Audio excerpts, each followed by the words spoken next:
नमस्कार, चुनाव आज तक देख रहे हैं आप और मैं हूं आपके साथ रोहित सिंह।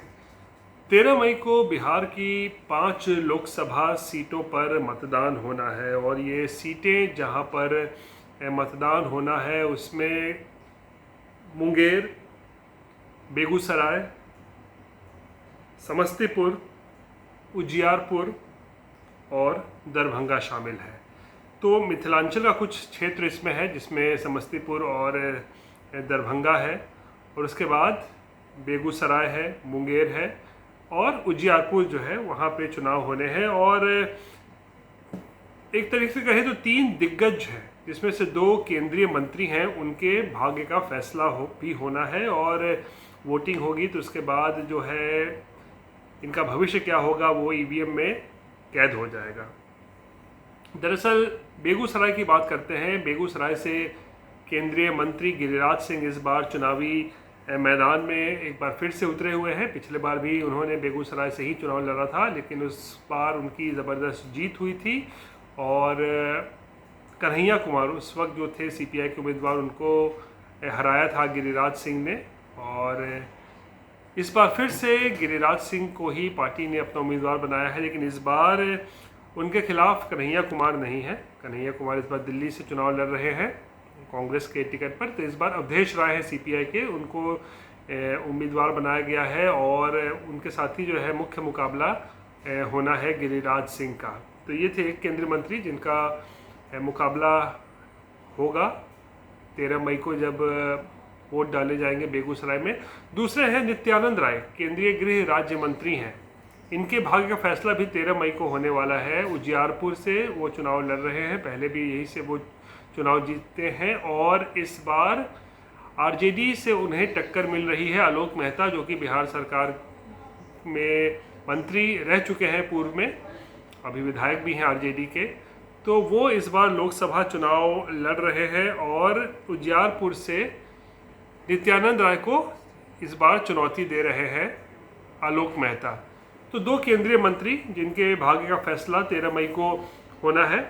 और साथ ही साथ ललन सिंह मुंगेर से जो है वो चुनाव लड़ रहे हैं। ललन सिंह जेडीयू के पूर्व राष्ट्रीय अध्यक्ष हैं और इस बार भी पार्टी ने उन्हें अपना टिकट दिया है लड़ने के लिए, तो वो भी इस बार चुनावी अखाड़े में उतरे हुए हैं। हालांकि उनके खिलाफ इस बार अनीता कुमारी जो कि अशोक महतो कुख्यात अपराधी है, उनकी पत्नी जो है इस बार चुनाव मैदान में है। तो मुंगेर का भी मुकाबला दिलचस्प है। ललन सिंह जो कि जेडीयू के टिकट पर चुनाव लड़ रहे हैं और उन्हें टक्कर देने के लिए अनीता कुमारी जो कि आरजेडी से उम्मीदवार हैं, उनके खिलाफ मैदान में उतरी हुई हैं।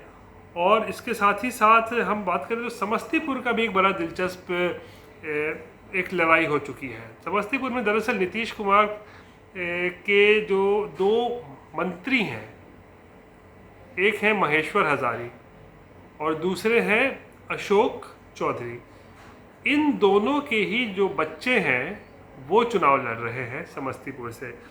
दरअसल शांभवी चौधरी जो कि अशोक चौधरी की बेटी हैं, वो इस बार चुनावी मैदान में उतरी हैं समस्तीपुर से। लोक जनशक्ति पार्टी रामविलास यानी कि चिराग पासवान की पार्टी से वो चुनावी मैदान में उतरी हुई हैं, अशोक चौधरी की बेटी शांभवी चौधरी।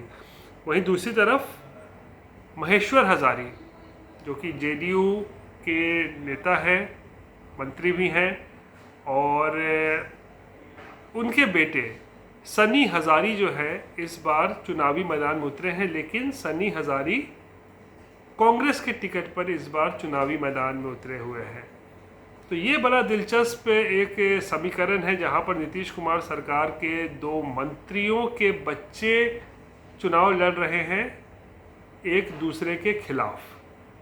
कांग्रेस से सनी हजारी हैं जो कि महेश्वर हजारी के बेटे हैं, वो कांग्रेस से टिकट उनको मिला है, वो लड़ रहे हैं। तो दूसरी तरफ जेडीयू के एक और मंत्री अशोक चौधरी की बेटी शांभवी चौधरी चिराग पासवान की पार्टी से चुनाव लड़ रही हैं। तो यहाँ भी दिलचस्प जो है एक मुकाबला देखने को मिल रहा है और यहाँ भी जो मुकाबला होगा तो 13 मई को यहाँ भी वोटिंग होनी है।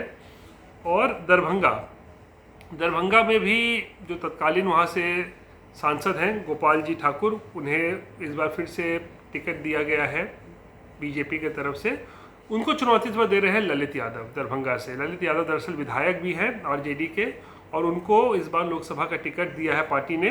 तो ललित यादव बनाम गोपाल जी ठाकुर की लड़ाई जो है इस बार दरभंगा में देखने को जो है वो मिलेगी। तो एक तरीके से कहें तो बेहद दिलचस्प मुकाबला होने वाला है इस बार, और दो केंद्रीय मंत्री और साथ ही साथ जेडीयू के पूर्व राष्ट्रीय अध्यक्ष ललन सिंह के भाग्य का फैसला भी जो है इस दिन हो जाएगा।